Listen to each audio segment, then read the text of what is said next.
परिचय। शर्मिला, एक पादप को कुछ शब्दों में परिभाषित करो। यह प्लांटी जगत का प्रत्येक सदस्य बहुकोशिकीय अवयवों का बना होता है और प्रकाश संश्लेषण की प्रक्रिया द्वारा अपना भोजन स्वयं बनाता है। शर्मिला, अब मुझे बताओ कि पादप अन्य जीवों से किस तरह भिन्न है? हाँ, पादप बहुकोशिकीय, स्थलीय, अचल प्रकाश संश्लेषी और स्वपोषी होते हैं। कुछ पादप जलीय होते हैं, ज्यादातर समुद्री, जैसे लाल, भूरे और हरे शैवाल। हाँ, इनमें से कुछ स्थलीय या भूमि पर उगने वाले पादप हैं। भूमि पर उगने वाले पादपों को आगे निम्न प्रभागों में बांटा गया है: थैलोफाइटा, ब्रायोफाइटा और ट्रैकियोफाइटा। तो आओ इस अध्याय में हम वनस्पति जगत की विस्तार से चर्चा करें।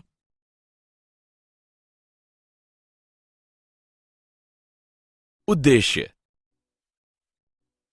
इस पाठ के अंत में आप निम्न करने में सक्षम हो जाएंगे: पादपों को परिभाषित करना, विभिन्न प्रकार के पादपों के बारे में जानना, वर्गीकरण की विभिन्न प्रणालियों को समझना, वनस्पति जगत में विभिन्न समूहों के बारे में जानना, शैवाल के मुख्य लक्षणों का अध्ययन करना, ब्रायोफाइट के मुख्य लक्षणों का अध्ययन करना, टेरिडोफाइट के मुख्य लक्षणों का अध्ययन करना।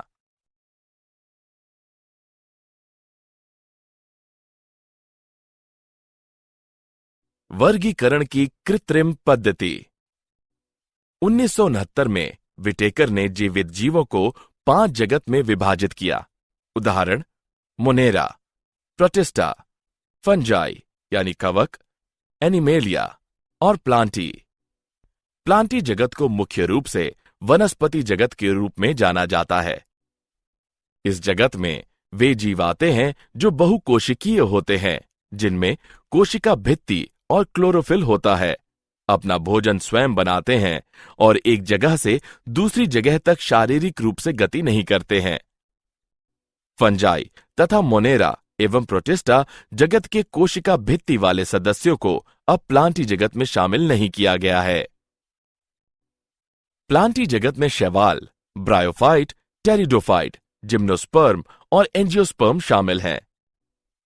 वर्गीकरण की कृत्रिम पद्धति में केवल वास, रंग, पत्तियों की संख्या और आकार आदि संपूर्ण बाह्य आकारिक विशेषताओं का उपयोग किया गया था।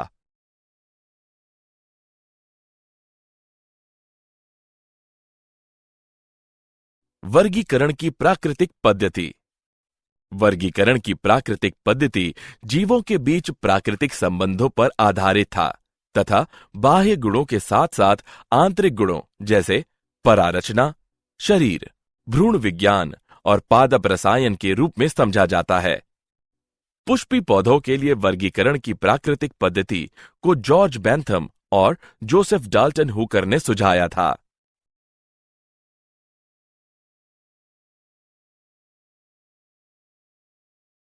वर्गीकरण की जातिवृत्तीय पद्धति।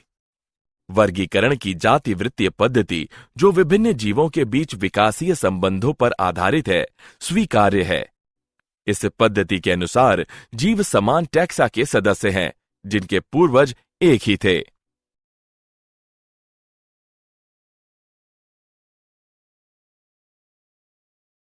शैवाल। शैवाल क्लोरोफिल युक्त सरल, थैलॉइड, स्वपोषी तथा मुख्यतः अलवर्णीय एवं समुद्री जल के जीव हैं।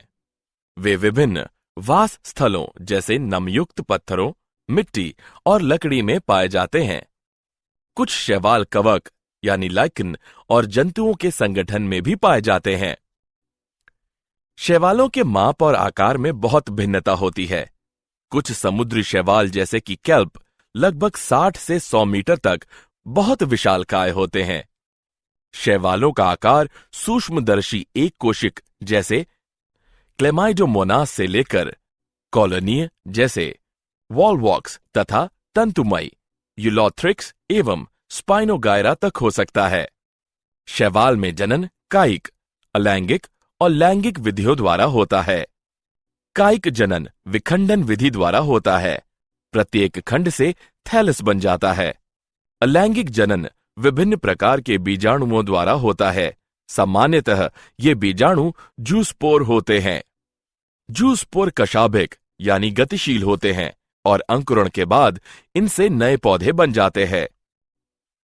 शैवाल में लैंगिक जनन दो युग्मकों के संलयन द्वारा होता है। ये युग्मक कशाभिक युक्त और आकार में समान, जैसे कि क्लेमाइडोमोनास, या कशाभिक विहीन लेकिन आकार में समान, जैसे कि स्पायरोगायरा हो सकते हैं। ऐसे जनन को समयुग्मकी कहते हैं। आकार में भिन्न दो युग्मकों का संलयन असमयुग्मकी कहलाता है, जैसे कि क्लेमाइडोमोनास कुछ प्रजातियों में।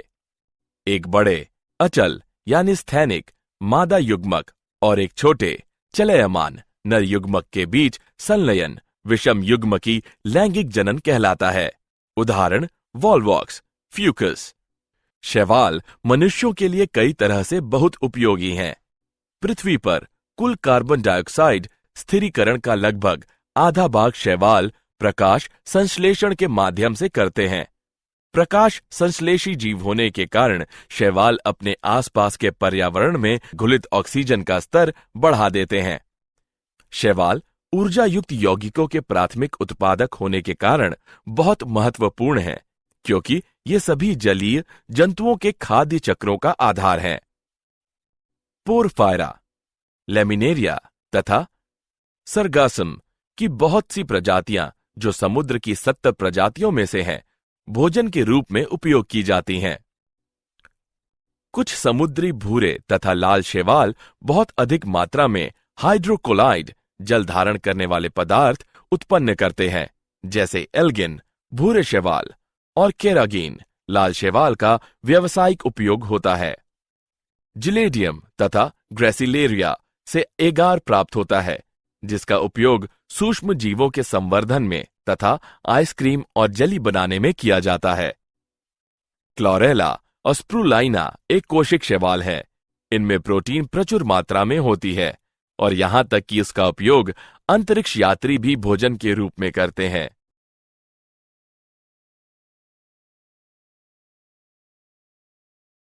शैवाल का वर्ग क्लोरोफाइसी। शैवाल को 3 मुख्य वर्गों में विभाजित किया गया है: क्लोरोफाइसी, फियोफाइसी और रोडोफाइसी। क्लोरोफाइसी के सदस्यों को प्रायः हरा शैवाल कहते हैं। इनका पादप शरीर एक कोशिकीय कॉलोनी में अथवा तंतुमय हो सकता है।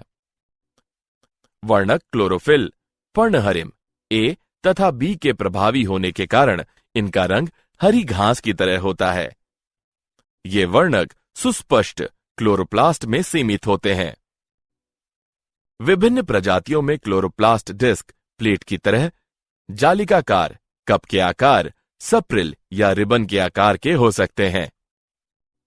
क्लोरोफाइसी के अधिकतर सदस्यों के क्लोरोप्लास्ट में पायरिनाइड नामक एक या एक से अधिक संग्रह निकाय पाए जाते हैं। पायरिनाइड में स्टार्च के अलावा प्रोटीन भी होती है। कुछ शैवाल तेल बुंदक के रूप में भोजन संचित कर सकते हैं।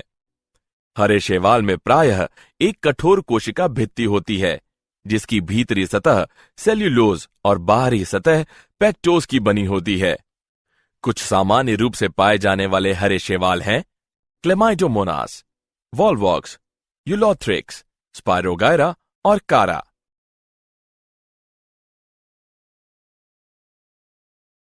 शैवाल का वर्ग फियोफाइसी। फियोफाइसी या भूरे शैवाल के सदस्य मुख्यतः समुद्री आवास में पाए जाते हैं। उनके आकार और रूप में बहुत भिन्नताएं होती हैं। ये सरल शाखित तंतुमयी रूप जैसे एक्टोकाप्रस से लेकर सघन शखित रूप जैसे केल्प तक हो सकते हैं, जिसकी ऊंचाई 100 मीटर तक हो सकती है। इनमें क्लोरोफिल ए, सी, कैरोटीनाइड और जैंथोफिल होता है। इनका रंग जैतूनी हरे से लेकर भूरे के विभिन्न शेड तक हो सकता है। ये शेड इनमें उपस्थित जैंथोफिल वर्णक फ्यूकोजेंथिन की मात्रा पर निर्भर करते हैं। भोजन जटिल कार्बोहाइड्रेट के रूप में संचित होता है, जो लेमिनेरिन या मैनिटोल के रूप में हो सकता है। कायिक कोशिकाओं में सेल्यूलोज से बनी कोशिका भित्ति होती है, जिसके बाहर की ओर सामान्यतः एल्जिन का जिलेटिन अस्तर होता है। पादपकाय प्रायः संलग्न द्वारा अधस्तर सबस्ट्राटम से जुड़ा रहता है। इसमें एक वृत्त तथा पत्ती की तरह का प्रकाश संश्लेषी अंग फ्रॉन्ड होता है। इसके सामान्य सदस्य हैं एक्टोकाप्रस, डिक्टियोटा, लेमिनेरिया, सरगासम तथा फ्यूगस हैं।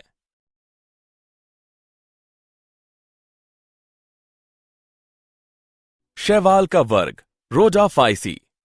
रोडोफाइटा को सामान्य रूप से लाल शैवाल कहते हैं, क्योंकि इनमें शरीर के लाल वर्णक R-फाइकोएरिथ्रिन की अधिकता होती है।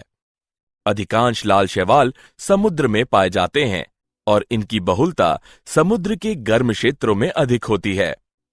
इनमें से कुछ की शारीरिक संरचना बहुत जटिल होती है। ये पानी की सतह पर जहां अधिक प्रकाश होता है वहां भी पाए जाते हैं, और समुद्र की गहराइयों में भी जहां अपेक्षाकृत प्रकाश कम होता है। अधिकांश लाल शैवाल का लाल थैलस बहुकोशिकीय होता है। भोजन फ्लोरिडियन स्टार्च के रूप में संचित होता है, जिसकी संरचना एमाइलोपेक्टिन तथा ग्लाइकोजन की तरह होती है। इसके सामान्य सदस्य पोलिसाइफोनिया, पोरफायरा, ग्रेसिलेरिया तथा जिलेडियम है।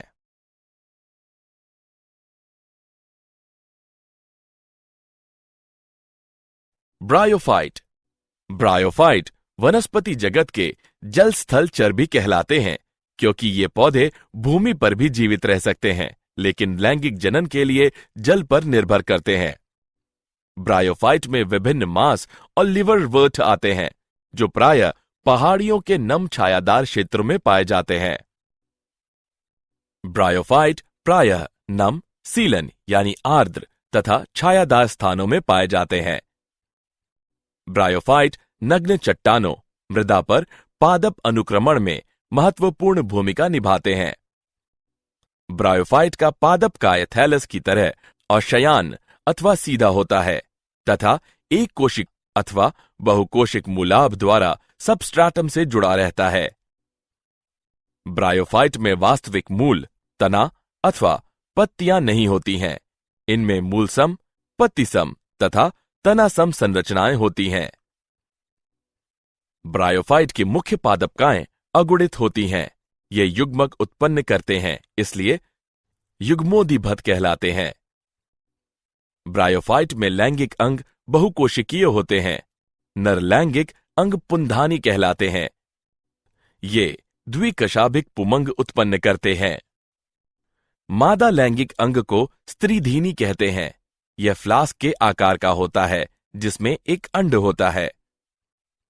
पुमंग को पानी में छोड़ दिया जाता है, जहां ये स्त्रीधानी के संपर्क में आते हैं। एक पुमंग अंडे से संगलित होकर युग्मनज बनाता है। युग्मनज में तुरंत न्यूनीकरण विभाजन नहीं होता है। स्पोरोफाइट मुक्तजीवी नहीं है, बल्कि यह प्रकाश संश्लेषी युग्मोदिभत से जुड़ा रहता है और इससे अपना पोषण प्राप्त करता रहता है। स्पोरोफाइट की कुछ कोशिकाएं अगुणित बीजाणु उत्पन्न करने के लिए न्यूनीकरण विभाजन यानी अर्धसूत्रण करती हैं। यह बीजाणु अंकुरित होकर युग्मगादिभत में विकसित हो जाते हैं। स्फेग्नम एक मांस की कुछ प्रजातियां पीठ प्रदान करती हैं, जिसका उपयोग लंबे समय से ईंधन के रूप में और पानी को रोकने की इसकी क्षमता के कारण सजीव पदार्थों के पोतांतरण के लिए पैकिंग सामग्री के रूप में किया जा रहा है।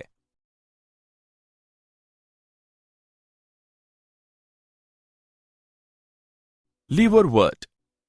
ब्रायोफाइट लीवरवर्ट और मांस में विभाजित हैं।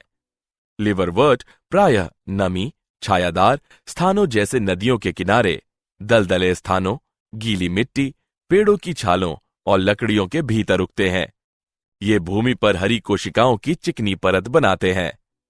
लीवरवर्ट छोटे साधारण गैर संवहनी पादप हैं, जिनमें मूल, तने या पत्तियां नहीं होती हैं। एक लीवरवर्ट का पादपकाय थैलासाब होता है, जैसे मार्केंशिया। थैलस पृष्ठाधर और अधःस्तर से बिल्कुल चिपके रहते हैं। पत्तीदार सदस्यों में पत्ती की तरह छोटे उपांग तने जैसी संरचनाओं पर 2 पंक्तियों में होते हैं।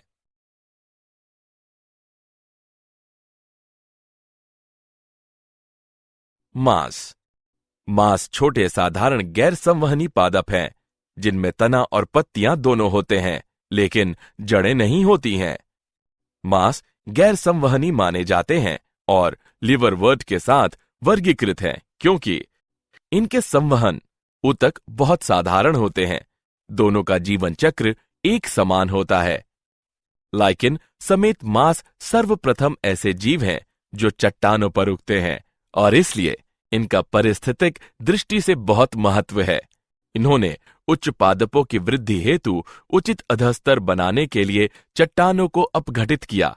चूंकि मांस मिट्टी पर एक सघन परत बना देते हैं, इसलिए वर्षा की बौछारें मृदा को अधिक हानि नहीं पहुंचा पाती और इस प्रकार ये मृदा अपक्षरण को रोकते हैं। मांस के सामान्य उदाहरण फ्यूनेरिया, पॉलीट्राइकम और स्पैग्नम हैं। मांस जंतुओं के लिए भोजन के रूप में भी उपयोग किया जाता है, जैसे स्नेल यानी घोंघे और वर्म यानी कीड़े मांस खाते हैं। ये मिट्टी को बहने से रोकने में भी सहायता करते हैं। कुछ मांस चट्टानों पर उगते हैं और उसे मिट्टी में अपघटित कर देते हैं। मिट्टी में पानी की मात्रा में वृद्धि करने के लिए पीट मांस को मिट्टी में मिलाया जाता है।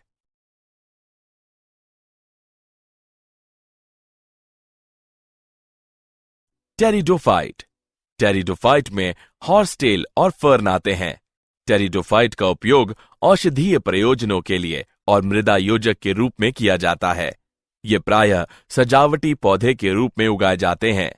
विकास की दृष्टि से ये स्थल पर उगने वाले सर्वप्रथम पौधे हैं, जिनमें संवहन, ऊतक, जाइलम और फ्लोएम होते हैं। टेरिडोफाइट प्रायः ठंडे, नम, छायादार स्थानों पर पाए जाते हैं, यद्यपि कुछ रेतीली मिट्टी में भी ये अच्छी तरह से उगते हैं। टेरिडोफाइट में मुख्य पादपकाएं बीजाणुदिभद स्पोरोफाइट हैं, जो कि वास्तविक मूल तना और पत्तियों में विभेदित होते हैं। स्पोरोफाइट में सुस्पष्ट संवहन ऊतक होते हैं। टेरिडोफाइट में पत्तियां छोटी यानी लघुपर्ण, उदाहरणतः सिलेजिनेला, अथवा बड़ी बृहत पर्ण होती हैं, जैसे फर्न।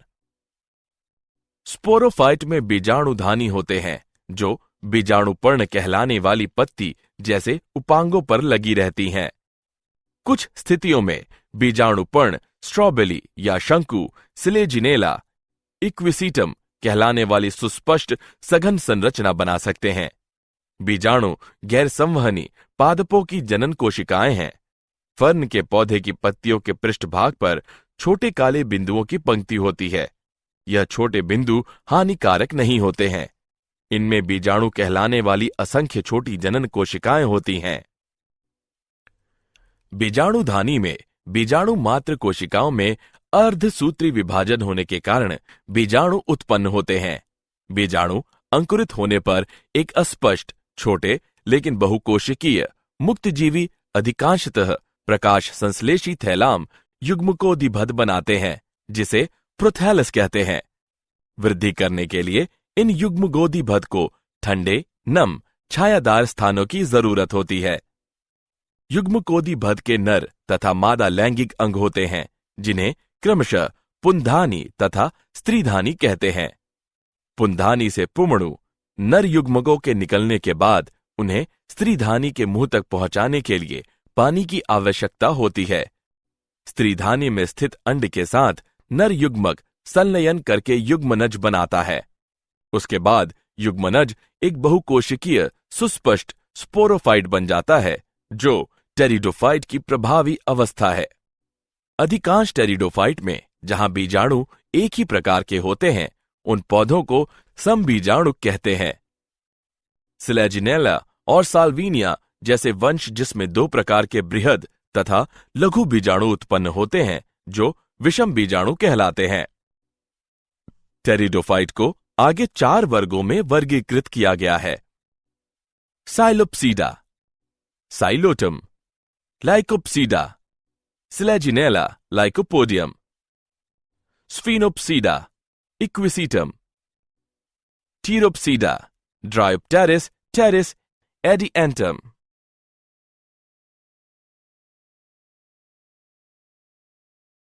क्या आप जानते हैं ब्रायोफाइटा शब्द की खोज 1684 में रॉबर्ट ब्राउन द्वारा की गई। भारत में प्रोफेसर S.R. कश्यप को भी ब्रायोफाइटा विज्ञान का जनक कहा जाता है। पॉलीट्राइकम को आमतौर पर हेयर कैप मास कहा जाता है। लिपटा हुआ मास टॉर्टुला है। स्पैग्नम को बिग मास भी कहा जाता है। फ्यूनेरिया को आमतौर पर कार्ड मास कहा जाता है। टेरिडोफाइट को वनस्पतिक सप्र भी कहा जाता है। शब्द टेरिडोफाइटा की खोज अर्नेस्ट हैकेल द्वारा की गई।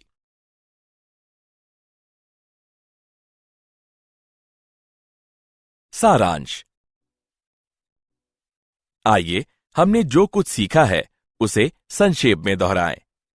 वनस्पति जगत में शैवाल, ब्रायोफाइट, टेरिडोफाइट, जिम्नोस्पर्म और एंजियोस्पर्म शामिल हैं। शैवाल क्लोरोफिल युक्त सरल, थैलासाब, स्वपोषी और मुख्यतः जलीय जीव हैं। वर्णक के प्रकार तथा भोजन संग्रह के प्रकार के आधार पर शैवाल 3 वर्गों में विभक्त किए गए हैं। ये हैं क्लोरोफाइसी, फियोफाइसी और रोडोफाइसी। ब्रायोफाइट वे पौधे हैं जो मिट्टी में उग सकते हैं, लेकिन उनका लैंगिक जनन पानी पर निर्भर करता है। ब्रायोफाइट का मुख्य पादपकाय उगमक उत्पन्न करने वाला होता है, जो युग्मकोदिभद कहलाता है। टेरिडोफाइट में मुख्य पौध स्पोरोफाइट है, जो वास्तविक मूल, तना और पत्तियों में विभेदित होता है। इन अंगों में अच्छी तरह से विभेदित संवहन ऊतक होते हैं। स्पोरोफाइट पर बीजाणुधानी होती हैं, जिसमें बीजाणु बनते हैं। बीजाणु अंकुरित होकर युग्मकोदिभद बनाते हैं, जिसे उगने के लिए ठंडे, नम स्थानों की जरूरत होती है।